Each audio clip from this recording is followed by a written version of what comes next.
Good morning, students. Today I am going to teach you the reading sections topic, note making. So, note making means making notes.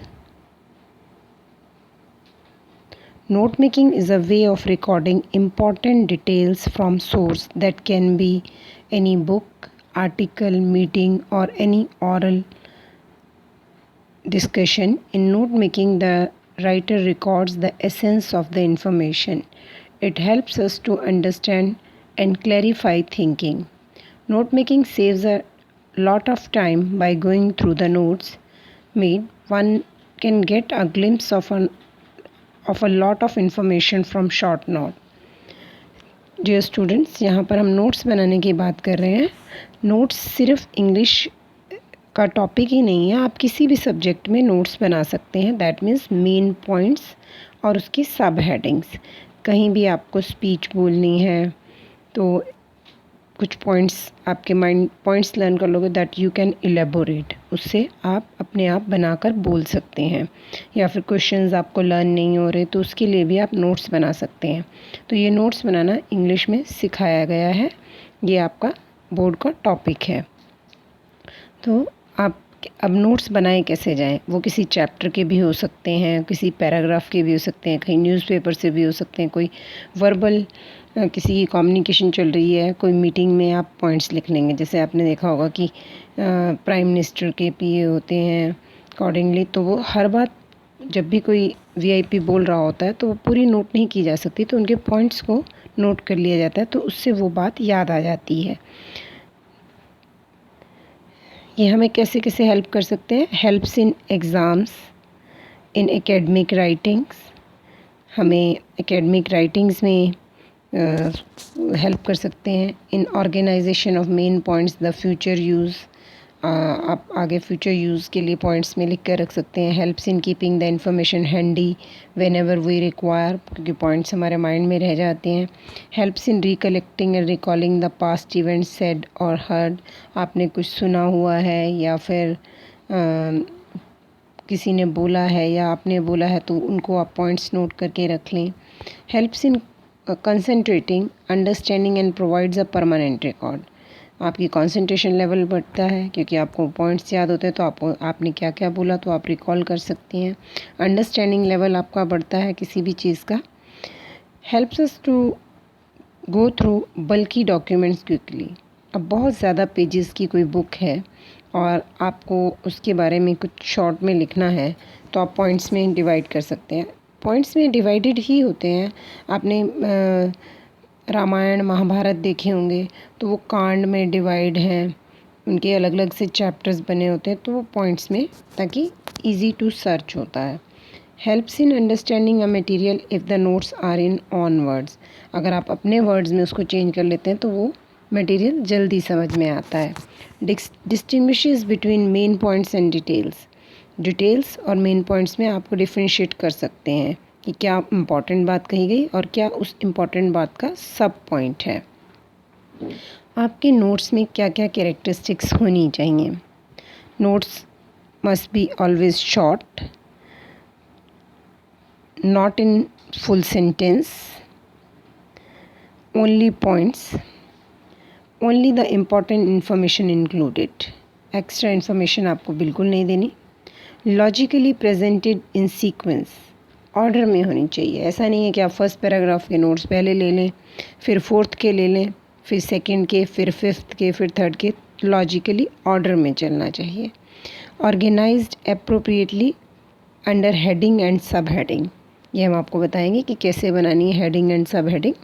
तो ये properly organise होनी चाहिए कि एक paragraph को heading देते हैं, उस पैराग्राफ के जितने अंदर पॉइंट्स होते हैं उनको आप सब हेडिंग में लेते हैं. फिर सेकंड पैराग्राफ को हेडिंग देते हैं, उस पैराग्राफ में जो इम्पोर्टेंट पॉइंट्स हैं वो सब हेडिंग में आएंगे. Uses of abbreviations. Abbreviations are the short form of the word. ये आप रूटीन में बहुत सारी यूज़ करते हैं. Capitalised first word letter of the words. UNO, United Nation Organisation, Central Boards in Secondary Education, National Council of Education Research and Technology, NCERT. आप इन notes में ये सिंबल्स भी यूज़ कर सकते हैं. Kilogram, percent, plus minus, positive के लिए plus plus VE, commonly used in newspaper, magazine etcetera. जो चीज़ें यूज़ होती हैं, तो गवर्नमेंट को कंप्लीट स्पेलिंग ना लिख कर GOVT लिख दिया। इस तरह की हम abbreviations, standard English abbreviations use कर सकते हैं। Invented, first and last few letters and the words with dot at the end. Education, EDUN। Then manufacturers. तो इस तरह के वर्ड्स आप यूज़ कर सकते हैं। प्रॉपर इंडेंटेशन, इंडेंटेशन होता है फॉर्मेट, कि आप पर्टिकुलर फॉर्मेट जो आपको बोर्ड ने दिया हुआ है या फिर आप किसी भी सब्जेक्ट में इस फॉर्मेट का यूज़ करें जिससे आप इजीली अच्छे से नोट्स बना पाएंगे। हेडिंग, आपको जो भी पैसेज दिया जाएगा तो आपको पूरा पढ़ने के बाद एक टाइटल देना होगा। That must be based on the whole passage. ऐसा नहीं होगा कि आप एक पैराग्राफ पढ़ेंगे और उसके बाद आप अपना टाइटल डिसाइड कर लेंगे। यहाँ पर रीडिंग बहुत इम्पॉर्टेंट है, तो रीडिंग को आप एक बार में रीडिंग नहीं करेंगे पैसेज के, minimum 3 times you have to go through the passage. Then read only first paragraph, then start the making notes. After 3 readings, you can easily decide that what the passage is about, कि पूरा passage किस बारे में है। Suppose एक passage में 5 paragraphs हैं।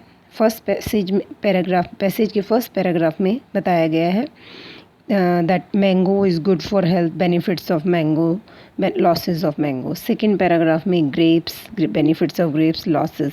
Then third watermelon, fourth guava, fifth banana. So the title will be fruits. But if the whole passage is about apples, then first paragraph is where the apple grows, in which area. Second paragraph, benefits of apple. Third is the losses or harmful effects of apple. So the title will be apple, its benefits and losses, or only apple. So the main point is the apple. So it depends on the passage, what the information is provided to you. You have to decide the title. Then point 1, main point. You will go through only first paragraph. Then you will give the subheading to that first paragraph. Suppose you have read the first paragraph is about banana, so you will write here banana. Always main heading is first word must be written in the capital word. Then उस first paragraph के कितने important points हैं तो वो आप उसकी सब heading में लेंगे, सब पॉइंट्स मिलेंगे 1.1, 1.2, 1.3। अगर आपको लगता है कि थर्ड पॉइंट के और भी पॉइंट्स हैं तो आप उसको 1.3.1 दे देंगे, सब पॉइंट्स बन सकते हैं। अब this is not fix criteria कि एक पैराग्राफ के कितना सब पॉइंट्स होने चाहिए। Minimum 3 sub points you have to give according to CBSE, 3 to 5. It depends on the length of the passage and paragraph. So after that you will go to the next paragraph, then you will give the main point, then sub points. Dear students, here you have to keep in mind that you have not to pick the complete lines. आपको पूरी lines उठाकर नहीं लिखनी, आपको सिर्फ points लिखने हैं। Points 1 word हो सकते हैं, 2 words हो सकते हैं, 3 words हो सकते हैं। आपको सारे वर्ब्स को हटा देना है, एग्जाम्पल्स को हटा देना है। So suppose banana is yellow in colour, तो आपने मेन पॉइंट दिया बनाना, उसका सब पॉइंट देंगे येलो और येलो इन कलर, इज़ नहीं लिखेंगे। तो वर्ब्स को आप हटाते जाएंगे और शॉर्ट पॉइंट, जितना शॉर्ट रहेगा उतना आपके नोट्स अच्छे बनेंगे। It grows in Haryana, Punjab, in all parts of India. तो so then you will write grows, do not write in Haryana, Punjab and India, in India. or you can write only in India.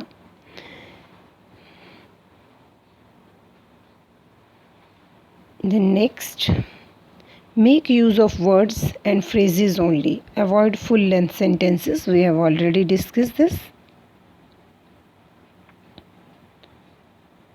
Then marking scheme. Each and every part have its own importance. So first we have decided the title. Title is of 1 mark.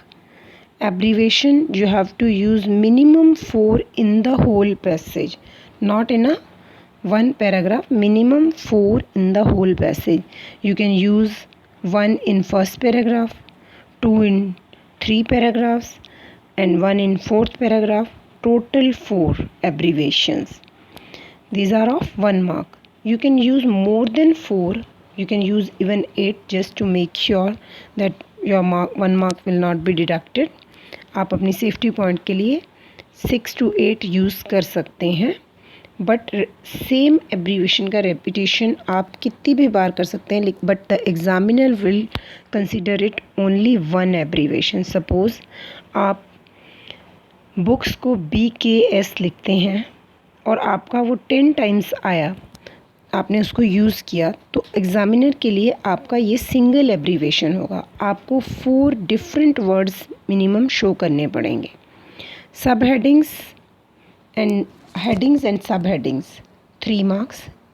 Summary again, next part is the summary, which we have not discussed now.